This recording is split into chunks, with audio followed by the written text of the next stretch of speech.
The US government, through the Biden administration, has just put a massive tariff on imported Chinese EVs. We're going to break this down today. And before we head into this article, if you guys want to join my Discord, make sure to go down in the description below.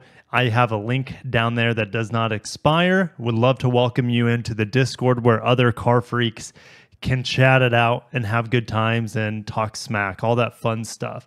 All right, over at Reuters, US-China EV trade war threatens Biden's clean car agenda. So they're tripling what already was a 25% import tax tariff on Chinese cars. So now it's 102.5% because every imported car, regardless of where it comes from, has a 2.5% import tax. But now we have a 100% import tax on Chinese battery electric vehicles, which also will include, if you wanted to put a Chinese EV, which includes Chinese EV batteries. Now, the question is if this is a tariff on Chinese EV batteries, will they tariff the batteries on a lot of EVs that are not made in China, but the batteries are? So if you look at like CATL and Toyota with the BZ4X, for example, and the Subaru Solterra, that battery pack is in a vehicle that is built in Japan. Would that be a workaround on the Chinese battery import tax? I'm not 100% sure. Now, other materials used in EVs, such as graphite and permanent magnets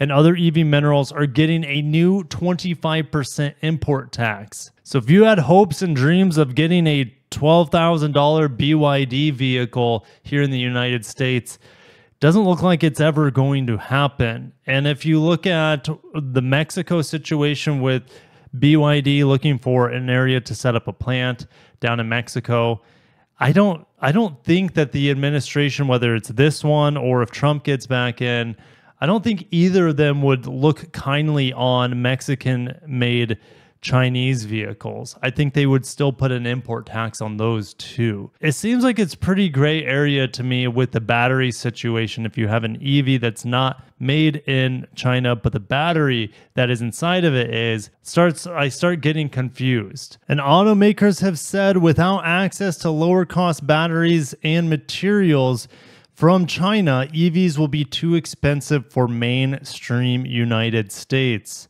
Most of the vehicles imported from China into the United States are Buicks. The Volvo EX30 is another one. I think the Lincoln Nautilus is another one. So there are a few. If you look at also the Polestar 2, that's the only Chinese car I think I've tested here on the channel.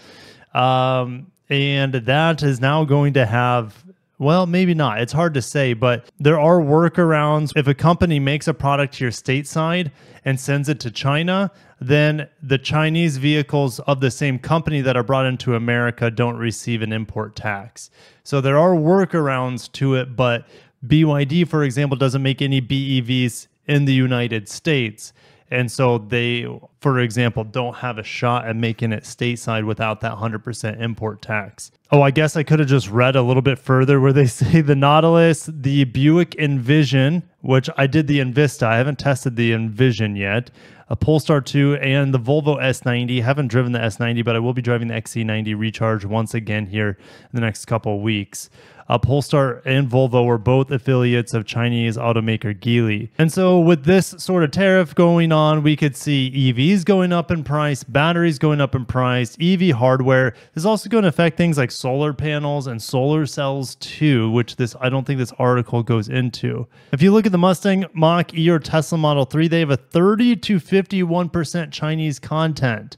How is that going to factor in to the increased tariffs? Honda is spending record levels of research and development. What's crazy is that they're doing it at a clip that is more than twice of Toyota's per car. Check this out. Honda's spending nearly 300,000 yen per car sold for next generation Hondas.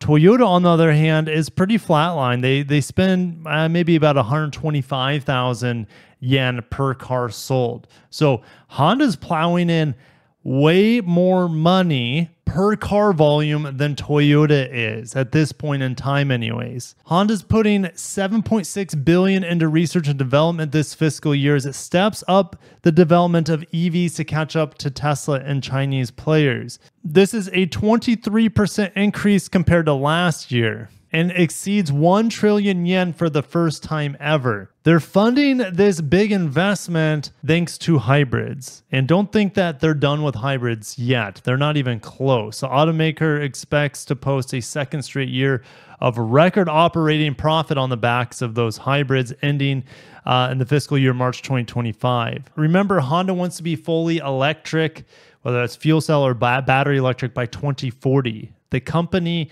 that has changed the world with its internal combustion engines wants to be battery electric by 2040, or fuel cell, right? Honda only sold 19,000 EVs in 2023. This is pretty risky, right? Toyota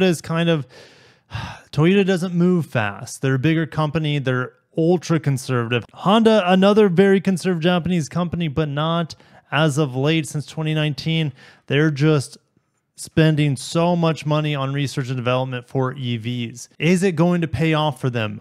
In 2026, their e-Honda architecture is coming out, and we will see the Sony Honda mobility vehicle, the Afeela on it. We'll see probably an Acura and Honda sedan and crossover too at some point in the next 2 years. Are they going to be so good that demand for them is going to soar? I don't know. And are they going to see this return on investment for research and development in the near term, or is it just going to, like, what if someone gets solid state batteries before them? I don't know. It seems to be risky compared to what Toyota is doing. Or is it the other way around? Is Toyota the one not spending enough money to be relative in the future? I don't know. I don't know what the right answer is because I don't know the future. So I'll see you guys. Comment down below. Is Honda spending too much money on a product that Americans might not be that interested in, which is battery electrics? Or will Honda be able to make BEVs so good with this research and development they're pumping in that it's going to help their business? I don't know. I'll see you guys comment down below. And let's just finish with Ford. Ford cuts battery orders. So meanwhile, Honda's dumping in all this money. Toyota's dumping in all this money for battery electrics, for research, for building plants to build batteries, all that good stuff here in North America. And here's the little old Ford cutting battery orders as they're losing $100,000 per electric vehicle sold. EV prices have gone down, and that means Ford's losses have gone up, more than double than what it was from last year. So they're cutting back battery orders. Ford has partnerships with South Korean SK Innovations, or SK On. They also work with LG, another Korean powerhouse. I think they are the second or third largest battery maker in the world at this point. And then you have CATL, which at this point in time, what's going to happen with tariffs with CATL, even if they're made here in the United States? I just don't know how that's going to work. In November, Ford said the EV battery factory that they're planning in Marshall will be substantially smaller than what was originally planned. If you look at Toyota, they started with that Liberty, North Carolina plant very small with their plans. I think it was $1 or $2 billion investment originally. Now it's up to $14 billion. Okay, so Ford and Toyota kind of doing like this teeter-totter effect with investments on battery electric manufacturing facilities. This is just the latest move from Ford. They've already reduced spending on EVs by $12 billion. They are delaying new EVs. They're cutting prices, postponing and shrinking planned battery plants. And Ford has forecasted that EVs will cost them up to $5.5 billion this year. The good news, at least from my perspective, Ford is fast-tracking the development of small EVs that will start at $25,000 and debut in late 2026. A BEV Maverick, that sounds pretty good. I think a plug-in hybrid Maverick would sound really good too.